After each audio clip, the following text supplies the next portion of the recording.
News India में आपका स्वागत है। प्रमोद सागर आज हम लोगों से रूबरू हैं और प्रमोद सागर जी से आज हमें जानना था कि राहुल गांधी जो अभी भारत जोड़ो यात्रा के लिए जो निकले हुए हैं और तकरीबन दिल्ली से आकर के और दिल्ली में 9 दिन का पड़ाव था, उसके बाद से जो है इससे आगे बढ़ गए और यूपी में गए हैं और इसके बाद फिर हरियाणा में कुछ वो गुजरेगा, उसके बाद से पंजाब जाएंगे, उसके बाद से जो है इनको जो है 26 जनवरी तक जो है वहाँ पहुँचना है, इनको झंडा फहराना है कश्मीर में।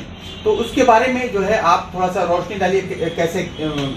नमस्कार, पहले तो आईपी न्यूज के सभी दर्शकों को डॉक्टर साहब आपने बुलाया नए साल पे, बहुत बहुत धन्यवाद। बल्कि सभी को नए साल की हार्दिक शुभकामनाएं।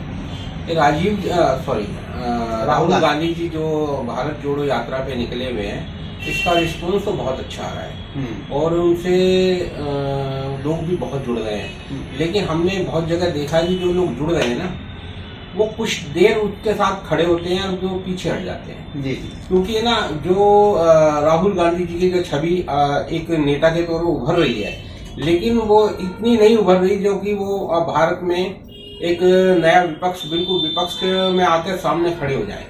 वजह जो है कि जो छात्रक दल है उनसे उनकी लड़ाई बहुत ज्यादा है। उसमें अरविंद केजरीवाल हैं, ममता हैं, अखिलेश हैं, मायावती है। ये ऐसे जो उन्होंने बताया था ना, इनका विजन कमजोर है।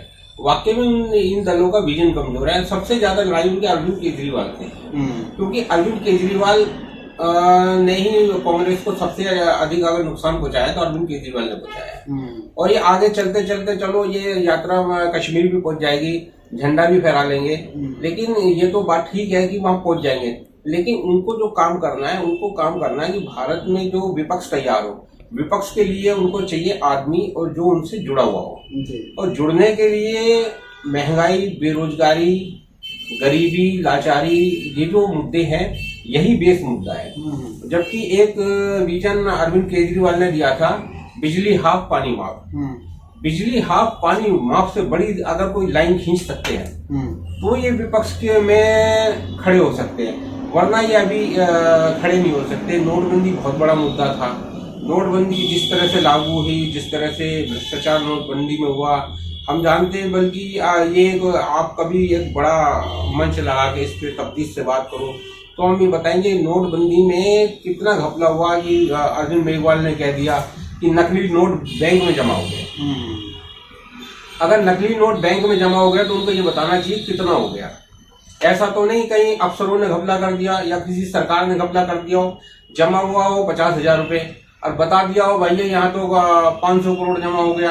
वो 500 करोड़, ये बात है। देखिए कि नोटबंदी का तो मामला ये है कि वहां तो इन लोगों ने जो है एक ब्रेक लगा दिया कि अब नोटबंदी की बात कोई करेगा ही नहीं, क्योंकि अब सुप्रीम कोर्ट से भी इनको ये मिल गया कि जो है क्लियरेंस कि ये लोग जो है नहीं, वो सुप्रीम कोर्ट से क्लियरेंस मिल गए। लेकिन भ्रष्टाचार पे क्लियरेंस कभी किसी को नहीं मिल सकती, चाहे भ्रष्टाचार कांग्रेस करे चाहे कोई दूसरी पार्टी करे। ये जनता का पैसा, जनता जानना चाहती है कि भ्रष्टाचार हुआ या नहीं हुआ है। बात भ्रष्टाचार की है कि नोटबंदी कैसे लागू हुई, ये पब्लिक जानना चाहती है, कोर्ट जानना चाहता है, पब्लिक जानना चाहती है। ये कोई भी भ्रष्टाचार जो है, ये तो कहीं नहीं रहे कि हम कोई भ्रष्टाचार किए हैं या कोई भ्रष्टाचार हुआ है। विपक्ष खड़ा होगा, देखिए राफेल घोटाला के लिए राहुल गांधी ने कितना आवाज उठाया, लेकिन अब उसमें भी कुछ नहीं हुआ। विपक्ष खड़ा होगा तो तैयारी होगी, पूछा जाएगा। अगर विपक्ष जब तक मजबूत नहीं होगा, इन लोगों का ये इसलिए वजह है कि इन लोगों का और अर्थव्यवस्था जो है ना 80% 90% है। और ये किसी भी गरीब को हमने देखा है कि ना, अगर कहीं नौकरी कोई गरीब करता है, वो नौकरी गरीब करता है तो उसका मालिक उसे तनख्वाह देता है और वो गाली भी देते हैं। गाली तो देते हैं, गाली सुनने के बाद उनका नौकर हंसता है, कहता साहब है ना, कह रहे पैसे टाइम पे दे देते हैं, कह रहे वैसे बहुत बढ़िया है। लेकिन भले जब पीछे जाके गाली देता हूँ, क्योंकि कोई भी गाली बर्दाश्त नहीं होती। लेकिन क्या है, अगर ये व्यवस्था ऐसी जो बनाई हुई है, 80% व्यवस्था अपने अकॉर्डिंग करी हुई है, इसलिए क्योंकि अगर कोई भी भ्रष्टाचार करते हैं, वो गरीब आदमी का तो कोई पैर नहीं होता, वो बोल ही नहीं सकता। आपका कहने का मतलब ये है कि ये जो भ्रष्टाचार हो रहा है, ये सिस्टमेटिक भ्रष्टाचार, सिस्टम से भ्रष्टाचार, हाँ सिस्टमेटिक भ्रष्टाचार। अब भ्रष्टाचार ये बताइए कि ये भ्रष्टाचार जो सिस्टम, टोटल सिस्टम ही भ्रष्टाचार हो गया है, उस भ्रष्टाचार को कैसे आप मिटा सकते हैं? आप उसके लिए सोच भी कैसे सकते हैं कि वो भ्रष्टाचार जो है उस चीज को, जो चीज जो है जड़ में है उसको कैसे खत्म कर सकते हैं? नहीं, ऐसा है, उसको लिए है ना, भ्रष्टाचार को बताना है जनता। जनता हर बीमारी की दवाई है। नहीं, वो इसके लिए तो राहुल गांधी जो है रोड पर आए हैं, भारत जोड़ो यात्रा निकाल रहे हैं, लेकिन ये जो है भारत जोड़ो यात्रा से जो है, अगर जो ये सब चीजें होना था तो ये सब चीजें होना था, लेकिन आज भी जो है आपने देखा नोटों के लिए जो है आज सुप्रीम कोर्ट में ये हुआ, और 4 जज जो है एक तरफ और 1 जज एक तरफ, तो ये सारी चीजें तो हो नहीं सकती है। और दूसरी बात, एक चीज और देखिए, अभी जो है आपने देखा होगा कि चुनाव हुआ है, 2 राज्य का चुनाव हुआ है, एक गुजरात का और एक आपके यहाँ, एक यहाँ दिल्ली का भी जो है, दिल्ली का हुआ है, हिमाचल का और हिमाचल प्रदेश का, ये 2 राज्य का चुनाव हुआ है, और एक जो है एमसीडी का चुनाव हुआ है यहाँ। तो उसमें जो है बहुल्य तरीके से, और कह लीजिए कि एकदम धागड़ के तरीके से जो है इन्होंने गुजरात में फिर से कब्जा किया, और वहां जो है मुद्दा जो है प्रियंका गांधी ने दिया कि जो पेंशन का मामला था, वो पेंशन को जो है रेगुलाइज करना, और जो अटल बिहारी वाजपेयी ने जो किया था कि पेंशन जो है पेंशनधारियों का जो है पेंशन जो है खत्म किया था, तो उस पेंशन को फिर से, पुराने पेंशन को जो है बहाल किया इन्होंने।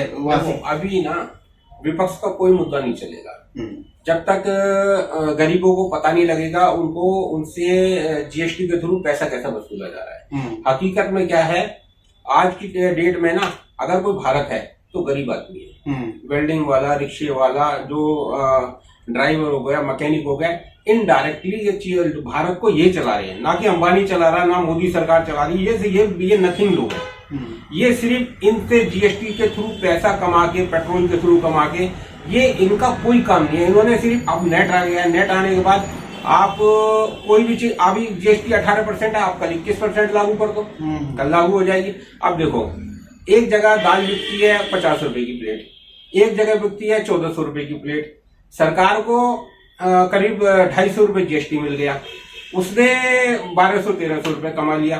कहने का मतलब ये है कि जो सिस्टम ऐसा बनाया गया, पहले ये था कि कुछ लोगों पे टैक्स नहीं था, कुछ जो कंपनियों पे टैक्स था, कंपनी पे टैक्स था, व्यापारियों पे ज्यादा टैक्स था। तो क्या है, व्यापारी को फ्लैट रेट करने को उनको तो रिबेट मिल गया, लेकिन गरीब आदमी से पैसा लेने का जो सिस्टम बनाया है, वो पैसा बटोरने का बनाया हुआ है। क्योंकि गरीब आदमी से अगर पैसा आप लेते रहोगे, वो कभी भी खड़ा नहीं हो पाएगा सरकार के सामने, वो घुटनों पे बैठे।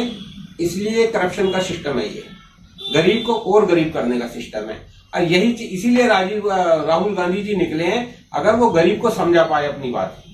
महंगाई है, बेरोजगारी है, अब देखो देखिए राहुल गांधी का तो अभी का ये है कि राहुल गांधी जो है सिर्फ अभी ये सारी चीजें जो है ना, वो कह रहे हैं कि ये यात्रा जो है हमारा जो है राजनीतिक नहीं है, लेकिन हम सिर्फ जो है ये लोगों को समझाने निकले हैं कि सिर्फ भारत को जोड़ने के लिए, कि जो हिंदू मुस्लिम जो सौहार्द जो है, जो लोगों के बीच जो है प्यार मोहब्बत जो खत्म हो गया है, उस चीज को बहाल करने के लिए निकले हुए हैं। अब ये सब चीज जो मुद्दा है वो अब जो है ना, वो दूसरे फेज में जो है, जैसे कि हाथ जोड़ो यात्रा जो है अभी दूसरा फेज में शुरू होने वाला है, तो वो तो दूसरी बात रहेगी।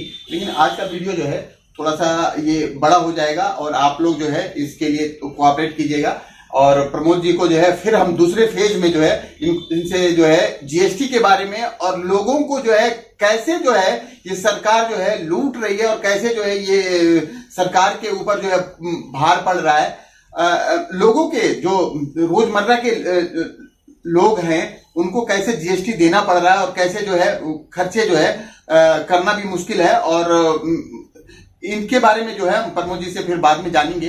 तब तक के लिए आईपी न्यूज से बने रहिए, और हम आपको जो है आईपी न्यूज में फिर दोबारा से आपको रूबरू कराएंगे। नमस्कार।